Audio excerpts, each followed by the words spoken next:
Hello friends, welcome to Trading Edge. So Nifty bank Nifty में आज क्या मुँह मिला, कल हम कैसे ट्रेड करेंगे वो फटाफट डिस्कस कर लेते हैं। ओके, आज का वीडियो भी बहुत ही इंटरेस्टिंग रहेगा बिकॉज मैं कुछ आपको वापस से कुछ नया इंटरेस्टिंग सिखाऊंगा। ओके, कुछ पॉइंट्स तो ज़रूर वो सीखना है आपको। और मैं यही बोलूँगा कि अगर रोज़ आपको कुछ यहाँ से नया सीखने को मिलता है या फिर कुछ आपको यहाँ पे नॉलेज मिलता है तो उसको आप एक नोटबुक में लिख कर रखा कीजिए, ठीक है। बिकॉज अगर आप ये नोटबुक में लिख लोगे, या आजकल तो क्या है कि देखो फ़ोन में भी जर्नलिंग का फीचर आ गया है। आप छोटे छोटे ये वीडियोस भी रिकॉर्ड करके रख सकते हैं। ये बहुत सारी चीज़ें मोबाइल और लैपटॉप पे भी हो जाती है, तो आप ऐसा कुछ कर सकते हैं ताकि दूसरी बार जब भी ऐसा कुछ हो तो आपको मार्केट में समझ में आए। ओके, तो वीडियो ध्यान से पूरा देखना, लास्ट तक देखना। आई बेट कि आपको कुछ ना कुछ नया और अच्छा सीखने को मिलेगा, इंटरेस्टिंग सीखने को मिलेगा। नाउ देखो, पहले बात कर लेते हैं कि हमारा प्लान क्या था। नाउ सिंपल प्लान था दैट इसके नीचे जाएगा तो हम शॉर्ट करेंगे, हमारा बाय करने का कोई प्लान नहीं था। ओके, बाइंग का यहाँ पे हमारा कोई प्लान था नहीं। इसके नीचे शॉर्ट का प्लान था। नाउ जब मार्केट ने इस कैंडल नीचे गया, हमने यहाँ पे कुछ शॉर्ट बनाए, कुछ 50-60 पॉइंट मिले होंगे। ओके, नाउ इंटरेस्टिंग चीज़ यहाँ पे क्या थी दैट यहाँ पे अगर आप देखो तो ये जितने भी लोग लॉन्ग करके लेके गए उनके स्टॉप लॉस कहाँ पे होंगे, ये लेवल्स पे। समझ रहे हो मेरी बात? ये equal highs, almost equal highs है। ये देखो इक्वल हाइज 5 मिनट में भी किस तरीके से काम करते हैं। ये ऑलमोस्ट रिलेटिव इक्वल हाइज लोज है, सॉरी हाइज नहीं, लो, आई एम सॉरी। तो ये इक्वल लोज है। नाव यहाँ पे मार्केट जब आया तब जिस तरीके से मार्केट यहाँ पे रुक रहा था ना, तभी मैंने टेलीग्राम पे अपडेट किया दैट 50% हम अपना शॉर्ट बुक कर लेंगे और बाकी का कॉस्ट टू कॉस्ट ट्रेल कर लेंगे। Okay, Y? बिकॉज सिंपली मुझे यहाँ पे ऐसा दिख रहा था that this can be the point of liquidity जहाँ से मार्केट घूम सकता था। ओके, मेरा प्लान सिंपली यहाँ से नीचे का ये लोज तक ही था। डेफिनेटली कल हमने यही डिस्कस किया था, बट ये लाइव मार्केट में रिएक्शन देख के ही समझ में आता है कि प्राइस इधर से रिएक्ट करेगा। मेरे लिए ट्रेंड मेरा जो है वो बियरिश था। ओके, तो बियरिश ट्रेंड में अगर मैं यहाँ पे कुछ भी बुलिश अगर देखता हूँ तो वो बिल्कुल भी ट्रेंड के अगेंस्ट होगा। ओके, जब तक मुझे प्राइस नहीं पता था कि उसको ऊपर जाना है तब तक मैं अपना व्यू चेंज नहीं कर सकता। बट फिर मैंने अपना व्यू चेंज किया यहाँ से, जब प्राइस ने इस तरीके से रिएक्शन दिया फिर मैंने अपना कुछ व्यू चेंज किया, राइट। तो यहाँ पे छोटा सा एक प्रॉफिट हुआ। फिर यहाँ पे जब प्राइस ने इस तरीके से रिएक्ट किया ये लिक्विडिटी को स्वीप करके, फिर यहाँ पे मैंने कुछ बाइंग का प्लान बनाया। ये भी टेलीग्राम पे अपडेट किया था जब प्राइस यहाँ पे ट्रेड कर रहा था इस लेवल पे, दैट यहाँ से हम 23,740 तक का टारगेट देख सकते हैं। तो ऑलमोस्ट यहाँ से 100 पॉइंट्स का टारगेट हमें देखने को मिला with in half an hour, few candles. Okay, तो ये एक बहुत ही बढ़िया ट्रेड मिला। यहाँ पे शॉर्ट में कुछ 50 पॉइंट मिले, यहाँ पे अच्छा ट्रेड मिला। फिर और क्या था, सिंपली देखो यहाँ पे ये जो ट्रेड मैंने यहाँ पे दिया था, यहाँ पे मैंने कुछ ट्रेड दिया था, इस लेवल पे मैंने ट्रेड दिया था। यहाँ से हम एक बाइंग का मोमेंटम देख सकते हैं। और लेवल कौन सा था, ये लेवल्स तक। ओके, ऊपर 23,920, 930 ये लेवल्स तक। वाई? देखो समझो क्यों वो लेवल टारगेट निकल के आ रहा है अभी। ओके, अभी भी वो वैलिड है ना। क्यों है, देखो प्राइस को यहाँ पे ऊपर जाके लिक्विडिटी अगर स्वीप करनी थी, ये लिक्विडिटी स्वीप करके यहाँ से रिवर्स हो जाना चाहिए था। ओके, ये वैसे भी हमारा प्लान था दैट प्राइस अगर ऊपर जाता है, यहाँ पे डेली एफवीजी हमारा था, ये एक लिक्विडिटी पॉइंट था और ये हमारा बियरिश ऑर्डर ब्लॉक था। तो यहाँ से अगर प्राइस रिवर्स करता, किसी ने देखो यहाँ पर भी शॉर्ट किया है तो कुछ ना कुछ ज़रूर उसको मिला होगा। ओके, बट मार्केट ने यहाँ पे अपना ट्रेंड ही चेंज कर दिया था। यहाँ से डिप्स ज़रूर मिला, बट यहाँ पे जैसे ही प्राइस ने एक ब्रेकर बनाया, अगर आप देखो देन 5 मिनट्स में यहाँ पे एक ब्रेकर ब्लॉक बना है। ओके, एक लो, एक हाई, लोअर लो, फिर डिस्प्लेसमेंट के साथ ये ब्रेकआउट। तो ये हो गया हमारा 5 मिनट का ब्रेकर ब्लॉक। नाव यहाँ पे जब प्राइस ने ब्रेकर ब्लॉक में एंट्री की, ये 15 मिनट का एफवीजी भी था। अगर आप चेक करोगे तो वो भी एक कन्फ्लुएंस है। तो 15 मिनट का फेयर वैल्यू गैप है, यहाँ पे हमें एक ब्रेकर मिल रहा है। फिर प्राइस ने जब यहाँ से रिएक्ट करना स्टार्ट किया, समवेयर अराउंड यहाँ पे हमने कुछ बाइंग का ट्रेड बनाया और उसमें भी अच्छा फटाफट एक प्रॉफिट मिल गया था आराम से 60-70 पॉइंट का। और मेरा टारगेट अभी भी पेंडिंग है, ऊपर की साइड में अभी भी होल्ड कर रहा हूँ। ये अभी प्राइस डेफिनेटली यहाँ से रिजेक्ट कर रहा है, बट इट्स ओके।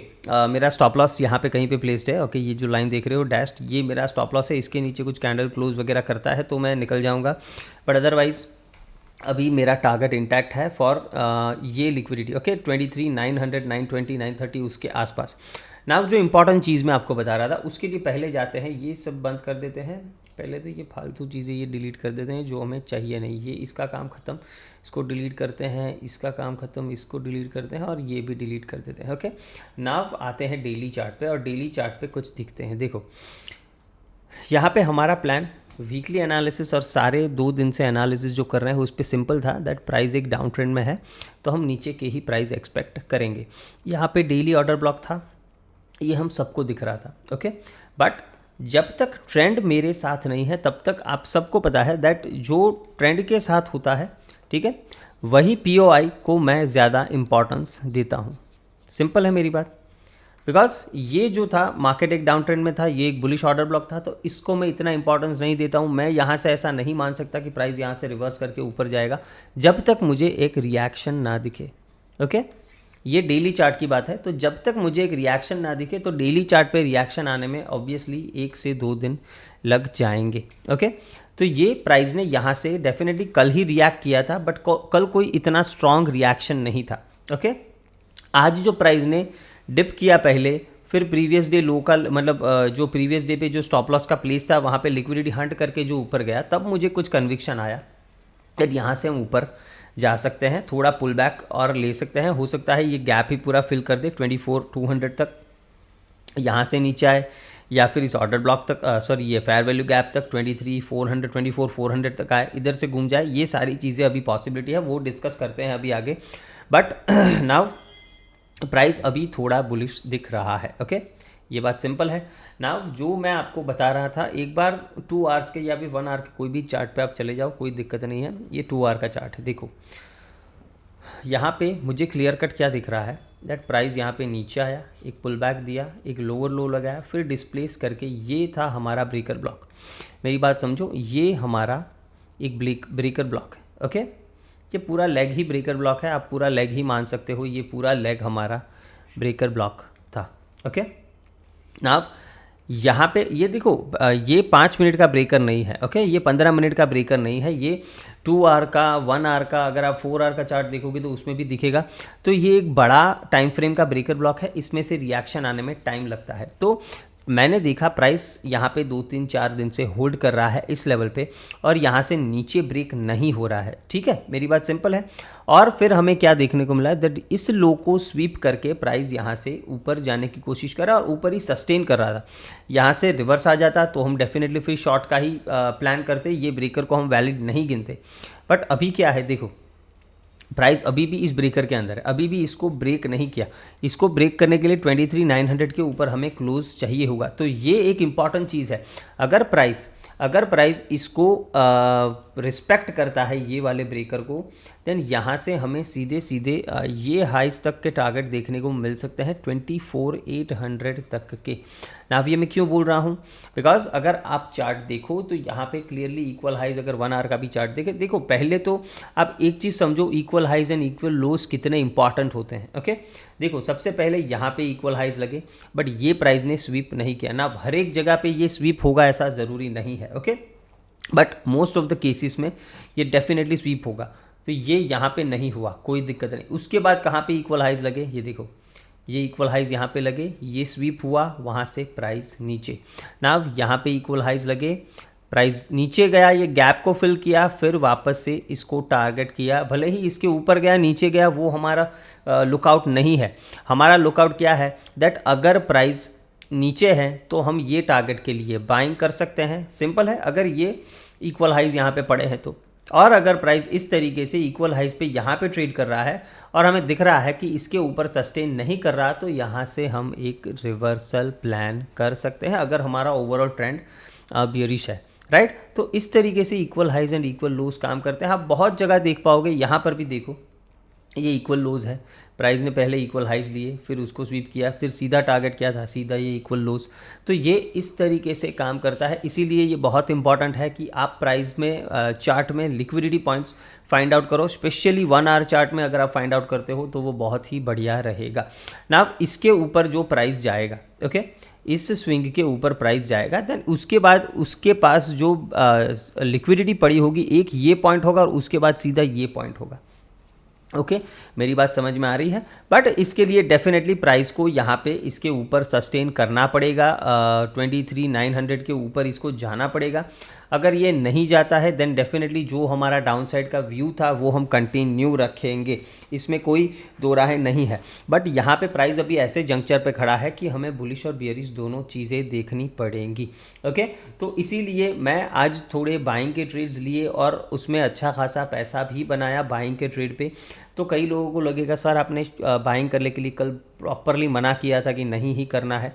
बट देखो लाइव मार्केट में जब सिनारियोस चेंज होते हैं तो वो मुझे करना पड़ता है। और मैंने क्लियरली आपको कल भी बताया था दैट अगर कुछ बाइंग का सेटअप बना देन वो मैं टेलीग्राम पे अपडेट करूँगा। ओके और जो मैंने डेफिनेटली किया था, जब भी मार्केट में रिवर्सल आया मैंने तुरंत आपको अपडेट यहीं पर कर दिया था दैट हम ऊपर जा सकते हैं। तो इसमें कोई वो बात नहीं है, ठीक है। या अगर मार्केट है तो इसमें आपको गिरगिट की तरह रंग बदलना पड़ेगा मार्केट के साथ। अगर नहीं करोगे देन डेफिनेटली आप इसमें सक्सेसफुल नहीं हो पाओगे, ठीक है ना।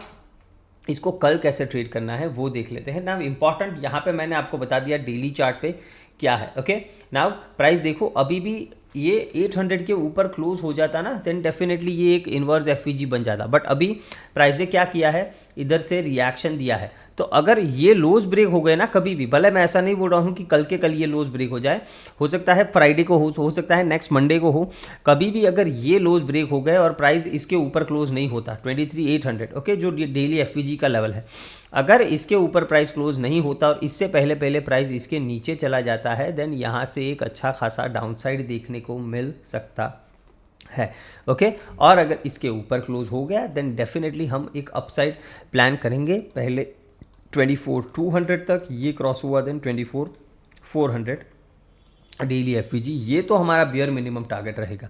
और जो मैंने 1 आवर पे आपको जो ब्रेकर दिखाया था उसका अगर स्टैंडर्ड डेविएशन प्लॉट करोगे आप तो उसका भी -2 से -2.5 का जो एरिया है वो यहीं कहीं पे आ रहा है 24,800 के आसपास। ओके तो हो सकता है अगर ये रिस्पेक्ट हो जाए तो हम ये लेवल देख सकते हैं। तो इस चीज़ के लिए आपको क्या करना है, देखो 15 मिनट के चार्ट पे आना है सिंपली। ओके यहाँ पे ना ये जो लेवल है ना इसको मैं डिलीट कर देता हूँ और यहाँ पे अपडेटेड एक जो मुझे दिख रहा है ऑर्डर ब्लॉक उसको मार्क कर देते हैं। ये एक एक्सट्रीम ऑर्डर ब्लॉक है, ये पूरा लेग ही ऑर्डर ब्लॉक रहेगा बट मैं एक्सट्रीम मार्क कर रहा हूँ, please try and understand. Okay मैं दिखा देता हूँ अभी, डोंट वरी ना। देखो यहाँ पे ये पूरा एक डाउन मूव है फिर अप मूव है। ओके तो ये पूरा ही आपके लिए एक ऑर्डर ब्लॉक बन के आएगा। ओके नाउ आपको कब तक कुछ भी शॉर्ट का नहीं सोचना है। ओके जब तक हम इस लेवल के ऊपर हैं, ओके 23,680 के जब तक ऊपर है आपको सिंपली फ्लैट ओपन हो के नीचे आए, गैप डाउन ओपन हो, जब तक इसके ऊपर है आपको बाय द डिप का अप्रोच रखना है। आपको टारगेट ये लिक्विडिटी पॉइंट ये एरिया करना है। ओके 23,900 से लेके 930 का जोन आपको टारगेट करना है कभी भी आपको अपॉर्चुनिटी मिले तो। सिंपल है मेरी बात ना। अगर प्राइस इसके नीचे चला जाता है, मान ले गैप डाउन ओपन हो या फिर फ्लैट ओपन हो के नीचे इसके नीचे चला जाता है देन यहाँ से हमें सीधा सीधा ये लेवल टारगेट करने को मिल सकता है, मतलब समवेयर अराउंड 600। ओके तो 680 के नीचे गया तो यहाँ से एक आपको आराम से 100 पॉइंट्स का मूव यहाँ पे 600 से लेके 580 तक देखने को मिल जाएगा। इस एरिया में क्या करता है वो देखना पड़ेगा। यहाँ से बाउंस लेता है तो वापस से बाय कर सकते हैं और अगर यहाँ से ये इसको ब्रेक कर देता है ये वाले लोज को देन सिंपली हम यहाँ से फिर सेलिंग का ट्रेड करेंगे। पहला टारगेट ये रखेंगे, ये जो 460 का लो लगा है वो ब्रेक हुआ देन 23,250 का हम टारगेट करेंगे। बड़ा गैप अप बड़ा गैप डाउन वेट करके ट्रेड करना है। बड़ा गैप डाउन ओपन हुआ 680 के नीचे सस्टेन करता है देन मोस्ट लाइकली हम यहाँ से नीचे चले जाएंगे, इस लेवल को भी रिस्पेक्ट नहीं करेंगे। बट वो लाइव मार्केट में देखना पड़ेगा, अभी के लिए ये हमें ध्यान में रखना है। अगर यहाँ से प्राइस ऊपर, और देखो प्राइस यहाँ पे स्लोली ऊपर क्यों जा रहा है, बिकॉज यहाँ पे हर जगह प्राइस को कुछ न कुछ इम्बैलेंस मिलेगा, बिकॉज ये एक स्ट्रॉन्ग डाउन मूव था। ओके ये जो था ये एक स्ट्रॉन्ग डाउन मूव था तो हर जगह प्राइस को कोई ना कोई इम्बैलेंस देखने को मिलेगा। ओके अगर आप 1 आवर के चार्ट पे जाओ तो डेफिनेटली यहाँ पे कुछ फेयर वैल्यू गैप वगैरह होगा। देखो यहाँ पे है सिंपली ये एक फेयर वैल्यू गैप है, यहाँ पे 1 आवर का ऑर्डर ब्लॉक है, तो ये सब चीज़ें आपको देखने को मिलेगी। इसीलिए प्राइस इसी तरीके से ऊपर जाएगा, अगर जाएगा तो भी स्लो एंड स्टडी ऊपर जाएगा, एक झटके में नहीं जाएगा। ओके, तो इस चीज़ को आपको ध्यान रखना है। आपको ट्रेड कहाँ नहीं करना है ये चीज़ समझो। अगर प्राइस इस रेंज में रहता है ना, इस रेंज में यहाँ पे 780 से लेके मान लेते हैं 720, तो इस रेंज में बीच में इसमें ट्रेड नहीं करना है। 780 से लेके 720 यहाँ पे कोई भी ट्रेड प्लान मत करना। 680 के नीचे गया तो ट्रेड प्लान करना, यहाँ से सपोर्ट लेके ऊपर जाता है तो बाइंग करेंगे, सिंपल है। और ऊपर की साइड अगर देखो गैप अप ही ओपन हो गया, छोटा मोटा गैप अप, हम बाइंग ट्रेड करेंगे बिकॉज हमारे पास टारगेट पेंडिंग है 900 के ऊपर का। बट अगर बड़ा गैप अप ओपन हो जाता है, मान लेते हैं हम 820 830 यहाँ कहीं पे ओपन हो जाते हैं, तो यहाँ पे थोड़ा देख के ट्रेड करना, बिकॉज फिर यहाँ से आपका ये जो एरिया है वो बहुत नज़दीक है। वैसे हमारा टारगेट 23,930 है, 900 है, तो आराम से 60-70 पॉइंट तो फिर भी आपको देखने को मिल जाने चाहिए। बट इन एनी केस अगर बड़ा गैप अप ओपन होता है देन थोड़ा सा वेट करके ट्रेड करना ही बेहतर रहेगा ना। यहाँ पे देखो निफ्टी क्लियरली यहाँ पे नीचे आ रहा है, कोई दिक्कत नहीं है, हमारे पास लेवल्स है, ये एक लेवल है ओके, और ये एक लेवल है ऊपर के लिए। तो सिंपली आपको इस लेवल पे प्ले करना है ओके। 780 से लेके 720 680 इसके बीच में कोई ट्रेड प्लान मत करना, सिंपल है मेरी बात। कल एक्सपायरी है, हो सकता है साइडवेज हो सकता है बहुत ज़्यादा वायलेंट हो ओके, कुछ भी पॉसिबल है, तो इस चीज़ को आपको ध्यान रखना है ना। बैंक्स की बात करें, अगर 15 मिनट के चार्ट पे आ जाए, बैंक में भी आपको यहाँ पे 50,700 के नीचे एक शॉट मिला होगा, इसमें भी 200 पॉइंट यहाँ पे मिले थे। हमारा टारगेट थोड़ा और नीचे था, 50,350 के आसपास फर्स्ट टारगेट था, बट वहाँ तक मार्केट नहीं गया। बट 200 पॉइंट भी कोई कम नहीं होते हैं ओके। 200 पॉइंट मिले, इसमें भी रिवर्सल हुआ। फिर मार्केट, हमारा क्या प्लान था दैट यहाँ पे इस लेवल के ऊपर अगर 50,900 के ऊपर सस्टेन करते हैं देन 200-300 पॉइंट ऊपर की साइड मिल जाएंगे, तो क्लियरली यहाँ पे वो भी मिला होगा ना। यहाँ से ब्यूटीफुल एक बैंक ने ट्रेड दिया है। जो बैंक निफ्टी ट्रेड करते हैं उनको डेफिनेटली ये ऑर्डर ब्लॉक से 5 मिनट में एक अच्छा खासा सेलिंग का ट्रेड मिला हुआ होना चाहिए। बिकॉज एक चीज़ समझो दैट हम यहाँ पे बुलिश बिल्कुल भी नहीं है ओके, बुलिश अभी बिल्कुल भी नहीं है, सिर्फ एक सिनेरियो डिस्कस किया है कि जब वो होगा तो हम डेफिनेटली बुलिश हो जाएंगे ओके, ये चीज़ ध्यान रखना। और बैंक्स तो वैसे भी बुलिश नहीं है, निफ्टी तो वैसे भी थोड़ा लग रहा है, बट बैंक्स तो अभी भी नहीं लग रहा है बिकॉज बैंक्स अभी एक रेंज में फंसा हुआ है, तो ये रेंज बाउंड है, ये बुलिश बेयरिश कुछ नहीं है, ये कंसोलिडेट कर रहा है। तो एक चीज़ इसको ये समझना बहुत ही ज़रूरी है ना। बैंक्स में वापस से एक बेस बना हुआ है, यहाँ पे कौन सा लेवल आ रहा है, ये 51,000 के आसपास ओके। तो बहुत ही सिंपल है, 51,000 के नीचे गया आपको शॉर्ट करना है, कोई दिक्कत नहीं। इस लेवल को मैं अभी डिलीट कर देता हूँ ओके। और यहाँ पे एक ये जो ऑर्डर ब्लॉक मुझे एक्सट्रीम वाला दिख रहा है उसको मैं मार्क कर दूंगा, इसके अलावा और कुछ यहाँ पे है नहीं ओके। नाउ 51,000 के नीचे गया, हम डेफिनेटली थोड़ा वहाँ से इस लेवल तक एक डिप एक्सपेक्ट कर सकते हैं अगर इसके नीचे, बिकॉज ये एक सपोर्ट है। तो एक चीज़ ध्यान रखना, यहाँ पे ये एक सपोर्ट का एरिया है, तो डायरेक्टली इसके ब्रेकडाउन पे ट्रेड मत कर लेना, एक प्राइस एक्शन का वेट करना, तब आपको ट्रेड मिलेगा। फिर अच्छा खासा 200 से 300 पॉइंट का आपको ट्रेड यहाँ पे देखने को मिल जाएगा। ये फ्लैट ओपन होके हो या फिर गैप डाउन ओपन हो, लेवल आपको ध्यान रखना है। ये जो बेस बना है ना, ये इतना, इसके नीचे एक प्राइस एक्शन बनने देना, तब आप ट्रेड कर लेना। अगर यहाँ से प्राइस आता है, सपोर्ट लेता है, तो यहाँ पे आप बाइंग भी कर सकते हो सकता है प्राइस यहाँ से सपोर्ट ले, you can definitely go long. Target क्या रखेंगे, सिंपली ये जो हाइज है पहला टारगेट वही रखेंगे, अगर वो क्रॉस होता है देन 51,700 800 जोन हम अपना टारगेट रखेंगे, सिंपल है। गैप अप ओपन हो गया, सिंपली इस रेंज में कोई भी ट्रेड बीच में ट्रेड नहीं करना है, यहाँ पे आया बाइंग करो। और इधर अगर ब्रेकआउट मिला 51,300 का, गैप अप के बाद अगर 51,300 के ऊपर ब्रेकआउट मिलता है देन आप ट्रेड कर सकते हो। 51,700 800 हमारा टारगेट होगा, फिर 52,000 हमारा टारगेट होगा ओके। तो होप ये एनालिसिस आपको समझ में आ रहा है ना। आज का वीडियो वैसे भी बहुत लंबा है और मिड कैप का चार्ट बहुत ही क्लमजी है, तो ये जब तक इस एरिया में है मैं इसको ट्रेड करना पसंद नहीं करूँगा, तो इसको मैं अवॉइड ही करूँगा। इसमें भी सिंपल है, देखो इसमें भी अगर किसी ने ट्रेड किया होगा तो एक स्टॉप लॉस हिट डेफिनेटली हुआ होना चाहिए, बिकॉज यहाँ पे हमने ये बात की थी that this order block might not work, because ये एक अच्छा खासा इंपॉर्टेंट रेजिस्टेंस और सपोर्ट का लेवल है, इसके नीचे प्राइस वीक हो जाना चाहिए, बट प्राइस ने इसी ऑर्डर ब्लॉक से सपोर्ट लिया और यहाँ से ये ऊपर जा रहा है। तो इसमें थोड़ा देखो प्राइस एक्शन थोड़ा समझ में नहीं आ रहा है, तो इसको अवॉइड करना ही बेहतर है। बट फिर भी अगर किसी को ट्रेड करना है देन एक ट्रेड इसमें मुझे जो क्लीन दिख रहा है वो सिंपल है दैट इस जोन के ब्रेकआउट पे आप एक ट्रेड ले सकते हो, वो है 12,980 के ऊपर अगर हम सस्टेन करते हैं देन आप एक बाय साइड का ट्रेड डेफिनेटली ले सकते हो। बाकी डाउन साइड के लिए या और कोई ट्रेड मेरे लिए नहीं है, बिकॉज यहाँ पे ये रेंज बाउंड है, कहीं से भी मुड़ रहा है, कहीं से भी नीचे आ रहा है, तो इस तरीके से मुझे ट्रेड नहीं करना। ओके, तो होप आपको एनालिसिस पसंद आया है। वीडियो को लाइक शेयर एंड सब्सक्राइब जरूर करना फ्रेंड्स। Thank you.